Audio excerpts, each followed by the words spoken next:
कश्मीर की जनता अपनी सुरक्षा को लेकर बेचैन है। कश्मीर की आवाम पूछ रही है, क्या घाटी एक बार फिर 90 के दशक की तरह सुलग उठेगी या हमारी सेना, हमारी सरकार इस आतंक का खात्मा कर एक बार फिर अमन और चैन कायम करेगी, और वो भी बहुत जल्द।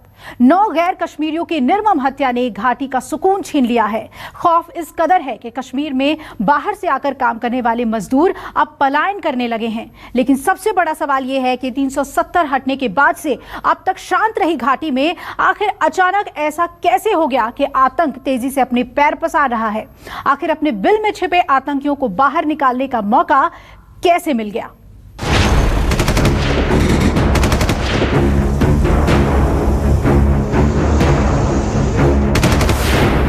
हरकत 313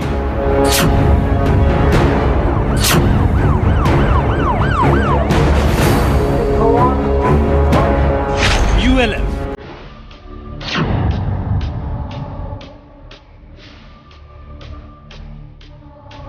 TRF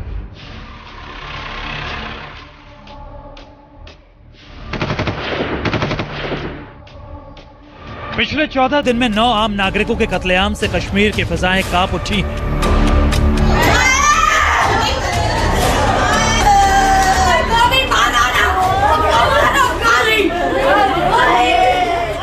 इमरान के कायर आतंकियों की करतूत से जन्नत में हर वक्त जान खतरे में है।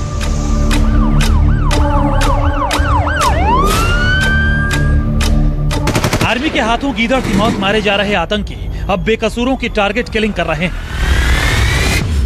लेकिन सवाल क्या है, इन नरसंहार के पीछे है कौन? दुनिया जानती है घाटी में आतंक का जो तांडव हो रहा है उसका असली स्पॉन्सर पाकिस्तान है। लेकिन इस बार घाटी में आतंक के इस खूनी खेल में पाकिस्तान के नए प्लान का खुलासा हुआ है। अब तक कश्मीर घाटी में आतंकी हमलों के पीछे जैश और लश्कर जैसे आतंकी संगठनों का नाम आता था, लेकिन अब कुछ नए नाम सामने आ रहे हैं जो सुरक्षा एजेंसियों के लिए चैलेंज बन चुके हैं। हिंदुस्तान के दिल पर जख्म करने के लिए यही वो आतंक का ट्रायंगल है जिनका आका है पाकिस्तान। लेकिन इस बार आतंकी संगठनों का न सिर्फ नाम नया है, बल्कि दहशत फैलाने के इनके मंसूबे भी नए हैं। 5 गैर कश्मीरी, 2 कश्मीरी पंडित, 1 सिख महिला और 1 कश्मीरी मुसलमान। इन सभी लोगों की जान कायर आतंकियों ने सिर्फ 2 हफ्ते के अंदर ले ली। और इस खूनी कोहराम के पीछे जो सबसे बड़ा नाम है वो है TRF यानी द रेजिडेंस फ्रंट। TRF एक तरह से आतंकी संगठन लश्कर तैयबा की ब्रांच है। वैसे तो TRF का नाम चर्चा में साल 2020 में ही आ गया था, जब कई स्थानीय नेताओं को आतंकियों ने अपना निशाना बनाया। लेकिन अब इस आतंकी संगठन ने आम कश्मीरियों की टारगेट किलिंग शुरू कर दी है। कश्मीर में हाल फिलहाल में जो 9 हत्याएं हुई हैं, उसका सबसे बड़ा जिम्मेदार TRF है। इसके अलावा दूसरा आतंकी संगठन ULF यानी यूनाइटेड लिबरेशन फ्रंट भी इनमें से कई हत्याओं में शामिल है। जिस तरह से TRF लश्कर का हिस्सा है, उसी तरह ULF आतंकी संगठन जैश ए मोहम्मद की ब्रांच की तरह है। कश्मीर में बिहार के रहने वाले जिन मजदूरों का कत्ल हुआ है, उसके पीछे ULF ने अपना हाथ बताया। इसके अलावा ULF ने सभी बाहरी लोगों को घाटी छोड़ने की धमकी भी दी है, और इसका असर भी दिखने लगा है। मौत के डर से प्रवासी मजदूर जम्मू कश्मीर से पलायन करने लगे हैं। दक्षिणी कश्मीर के कुलगाम इलाके में देर शाम एक बार फिर से नॉन कश्मीरी मजदूरों को निशाना बनाते हुए जिस प्रकार से हमला किया गया, जिसमें 2 मजदूरों की मौत हो गई, 1 गंभीर रूप से घायल हो गया। उसके बाद भय का माहौल आप यहाँ समझ सकते हैं। कई सारे जो मजदूर हैं, बाहर के रहने वाले लोग हैं, वो अब यहाँ से कश्मीर घाटी छोड़कर जा रहे हैं। इन प्रवासी मजदूरों के दिल में मौत का खौफ भरने के पीछे TRF या ULF ही नहीं, बल्कि कश्मीर में आतंक की साजिश में एक और आतंकी संगठन शामिल हो गया है। नाम है हरकत 313। आतंकी संगठन हरकत 313 को लेकर भी जम्मू कश्मीर में अलर्ट है। यह संगठन कश्मीर में पावर सप्लाई लाइन को टारगेट कर सकता है। कुछ सरकारी दफ्तर भी इस आतंकी संगठन के निशाने पर है।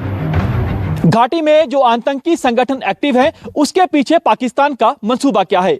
वो भी आपको बताते हैं। दरअसल टीआरएफ, टेररिस्ट ऑर्गेनाइजेशन लश्कर और यूएलएफ आतंकी संगठन जैश के लिए कवर का काम कर रहे हैं।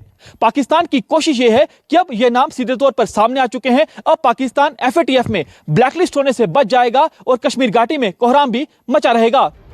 यानी पाकिस्तान इन आतंकी संगठनों को कश्मीर का बताकर अपना पल्ला झाड़ने की कोशिश करना चाहता है। ये बिल्कुल स्पष्ट है कि हाल के समय में जम्मू एंड कश्मीर में जो आतंकी घटनाएं हुई हैं वो पाकिस्तान बेस्ड आतंकी संगठनों के द्वारा ही और उनके स्पॉन्सर्स पाकिस्तान की आर्मी और आईएसआई के द्वारा ही कराए गए हैं। पाकिस्तान एक ऐसे समय में कि जब वो अंतर्राष्ट्रीय समुदाय में आतंक के मुद्दे पर पूरी तरीके से घिरा हुआ है। एफएटीएफ का पाकिस्तान के ऊपर कड़ा प्रेशर है। एफएटीएफ ने पाकिस्तान को पहले ही ग्रे लिस्ट में डाल रखा है और एफएटीएफ की पाकिस्तान के ऊपर कड़ी वॉच है। और यदि पाकिस्तान सीधा सीधा किसी वारदात में इन्वॉल्व पाया जाता है तो पाकिस्तान ब्लैक लिस्टेड भी हो सकता है। वैसे इमरान कितनी भी कोशिश कर ले, लेकिन वो आतंक के दाग कभी नहीं धुल पाए। कश्मीर में आतंक के इस प्रोग्राम के पीछे पाकिस्तान की एक और साजिश का पर्दाफाश हुआ है। खुलासा हुआ है कि पिछले कुछ दिनों में घाटी में घुसपैठ की जो वारदातें हुई हैं, उनमें से ज्यादातर आतंकी अफगानिस्तान से लौटे हैं। लश्कर जैश के वो आतंकी जो अब तक अफगानिस्तान में तालिबान के लिए लड़ रहे थे, लेकिन तालिबान की जीत के बाद पाकिस्तान ने उन आतंकियों को हिंदुस्तान में डाइवर्ट कर दिया है। यानी कश्मीर में आतंक का पत्ता पत्ता इस वक्त पाकिस्तान के इशारे पर हिल रहा है। वैसे जिस स्पीड से आतंकी सरहद पार से कश्मीर आ रहे हैं, उसी स्पीड से इंडियन आर्मी के जाबाज उन्हें जहन्नुम का टिकट भी थमा रहे हैं। और इसी की बौखलाहट अब इमरान के आतंकी कश्मीर में बेगुनाहों का खून बहाकर निकाल रहे हैं। आसफ सुहाग, श्रीनगर, न्यूज़ 24। नमस्कार, मैं हूं मानक गुप्ता।